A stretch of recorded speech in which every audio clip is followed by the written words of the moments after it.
Good morning.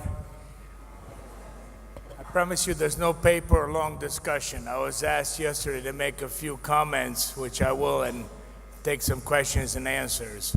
I think that's a better way to go with the group. But I must say, it's always a pleasure to be in a room full of producers and farmers. You know, that's what I get excited about. I love meetings like this rather than ones in Abuja or Washington where we're sitting with government officials. Although, Tony, you're welcome. But there are some government officials that actually are real people. I've known Tony a long time, back from Texas days in the food packaging business. But I wanted to I haven't listened to the discussions yesterday, and coming from my background, I just recently, been 4 or 5 months, came on as president and CEO of the Initiative for Global Development, which, as was stated, is a global network of CEOs, business leaders, with the commonality being investments in Africa and interest on fighting poverty, on inclusive growth. You know, for us, the mantra is without economic growth, without inclusive economic growth, you're just not going to have peace, stability. I mean, that's as simple as that. That, in the end, is what it's all about. So all of our company leaders want to be sure that their investments are of that nature. My own background, and that's why I enjoy being with farmers, is 40 years around the continent, basically developing all sorts of agro-industrial projects. I think I'm down to 2 countries I haven't done work on this continent, maybe 3 now that Sudan is split. My interest really has been in looking at how do we align interests between investors, could be foreign, it could be domestic, could be nationals, could be neighboring country investors, how do we align interests of investors with farmers, with the producers? That's really what most of my life has been spent on, with the exception of a few years on the board of the African Development Bank as a U.S. Executive Director, where I dealt a little more with the policy side of things. So in brief, I thought this morning, what are 5, 6 key things investors really look at that then could be of interest from the side here, particularly in the Delta region here, in terms of attracting those investors? What do we look at? And I will speak with the real strength of my background is in rice production and sugarcane. That's what Schaefer Group has been doing around the continent 40 years. We do rice, we do sugar, we process, we then do the cogeneration from the bagasse of the rice husks for power. So what do we look as we're going on? One, we're really keen that we're welcome. I mean, you know, it's something that is often misunderstood, but business investors must feel welcome. You have to remember, you have the money, the golden rule, you can go anywhere in the world. You don't have to come to Nigeria, you don't have to come to Delta region, you don't even have to come to Africa. The only limitation in the end might be the physical attributes, you know, certain God-given attributes of sun, soil, and land. You know, you can only produce oil palm in certain areas of the world. You can only produce rubber or cocoa in certain areas of the world. However, beyond that, the investor can go anywhere. And if you look at certain crops, like rice or cassava, you're not even limited to certain climatic zones. There's even greater latitude. So remember, where is the investor welcome? One, what does that mean? Welcome by whom? One, the community. We invest in communities. We need to know who the stakeholders are, who the people are, who is it we're working with. You know, the business not just come in, rape, pillage, and go away. I mean, we work in communities, want to be sure that our interests are aligned with the communities. Two, we look at, are we welcomed by the government authorities?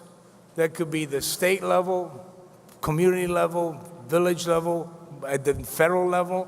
What are the rules, the regs, the environment, the policies we're operating in? I mean, this can range from regulatory environment, if it has to do with either fiscal incentives or has to do with all kinds of either import, export, tax incentives, depending on where you're at. Had this discussion often, it's important that the investor is clear on what environment they're coming in on. They want to be clear that the contracts that they're making, the relationships they're making, the agreements they're making are enforceable. And two, investor, money is a coward. You've heard that before. It really wants to feel secure. If I don't feel secure, why would I invest my money here? What's the first thing I look at? Are the local people investing here, or are they running away too? If they're running away, what the hell am I going to do coming in? I want to be sure I'm going to somewhere where people feel comfortable investing in their own future. And that goes from the small farmer through to the larger local investors. And this is a particularly acute issue in the Delta because people have to feel secure.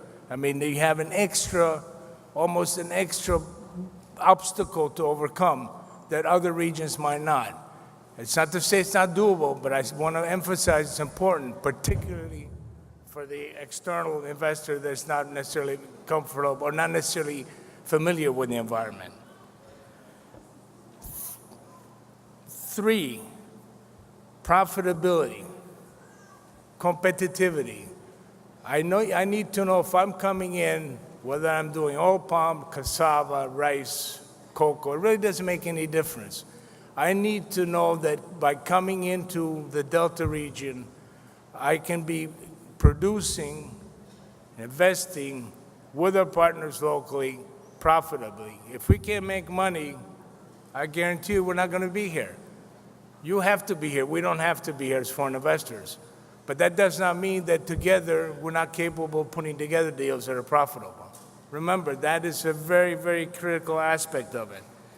So if now, again, let me come back to different crops, because we speak of rice, we speak cassava. Rice, cassava, we can grow here, we can grow in the Middle Belt, we can grow rice under irrigation in the north. So we're not limited. We can grow in other countries. But oil palm, cocoa, I know we haven't spoken rubber trees, but we're quite involved in that. There's certain crops that you are going to be limited here. So when I say competitivity, is remember those you have a special competition in. You can't do oil palm in Kaduna, full stop. You can do rice in Kaduna. So remember where your advantages are when you're dealing with competition and attracting investments. 4, and this is something that is often misunderstood, the pre-investment and development costs.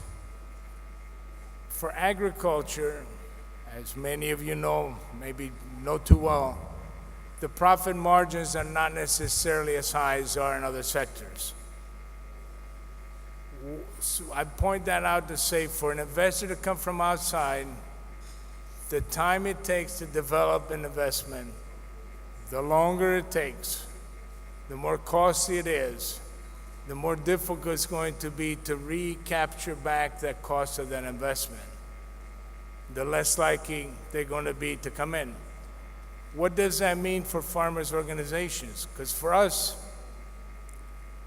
and let me underline something, for investors, be it international, but in any case, larger investors, people don't necessarily want companies to come in to do the farming.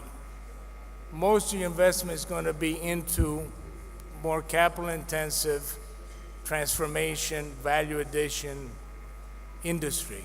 It could be your oil palm processing centers, your rice mills, your cocoa processing plant, whatever, the cassava processing plant. The interest of the investor and to the farmer is what? The investors can come in with the more capital-intensive equipment, the investment side. The farmers can benefit because now there's the off-taker for the product. This is where now, ladies and gentlemen, your interests are aligned. And what is then important for that investor is to be able to know that I will be able to structure and organize with the farmers, with my commercial farmers, with the surrounding farmers and producers, the ability to get enough throughput of whatever raw material it is that my factories and processing centers are operating at capacity. If they're not operating at capacity, I can't be profitable. What else does that mean? You have to be able to scale. Factories, to be competitive, it's one world, one market, need to be larger. They need to grow. The farms themselves can be small, they can be large, it doesn't matter. They need to just be inside the value chain and well fine-tuned with the whole process. But for the investor, we will look for ability to scale. So how do we then make it attractive? As pinned, as the community, I was in one of the panels yesterday on cocoa, on attracting investors in. For me, there's one very important element. The more that the farmers are organized, the more the environment is welcome, the easier it is for the investors to come in. If I have to organize 100, 200, 300 farmers to get throughput for my mills, it's a lot more difficult than if I were to deal with 5, 10, 15 co-ops. So I would beg the development agencies pinned. What we do as Initial Global Development now in this discussion is to see how much that pre-project development, that the organization of the farmers, the production, can be done up front to make it that much more attractive for investors to come in. And now, to conclude on these thoughts and take some questions is, why is it people ask, well, how are the interests aligned? It's very simple. I have a big factory that needs, let's take rice, since I know rice better. My mill needs to run at capacity, and I need, X thousand tons of paddy to come through during the course of the year. I need it at a certain quality for my mills, so I can be sure I can sell the rice. I need it at a certain right amount of time. I need it at a price that is, for me, competitive to be able to sell on the rice. What does a farmer need? Farmer needs the proper seeds. Farmer needs the fertilizer. They need the seed and the fertilizer at the right time, because as my agronomists tell me over and over, improved seed and fertilizer arriving at the wrong time, you're wasting fertilizer. Don't even bother putting it on. It has to come at the right time. And this is where we then, as the commercial farms and the industry, can come into agreements with the farmers, with the co-ops, for the production. This is now where banks will more easily finance a processing facility that can then on lend to the farmers than they can to farmers individually or to co-ops. So you see where I'm going? I'm aligning our interests. The more I'm certain that I have enough throughput, the more my factory runs at capacity, the more I'm more competitive, means I'm more profitable, I'm more interested. What does it mean to the farmers? You have more market. The gentleman just before me speaking about markets. The market is not just the stall. It's not even just the supermarket. The market, the guaranteed real market, is the factory that needs volume of cassava, volume of rice, volume of oil palm kernels. Because otherwise, I've got locked up capital and I'm losing money. So please, if we think in those lines, we understand then that our interests are aligned. On the farming side, the only thing I want to end with is please, and I would say it in the many sessions, you have to be also sure that we have the right quality. A bad rice paddy, a bad kernel of oil palm is just simply not good. It's not going to make me competitive. I won't be able to buy the product. You lose, I lose. Quality, deliverability, guaranteed. This is what it's all about, aligning interests. Thank you.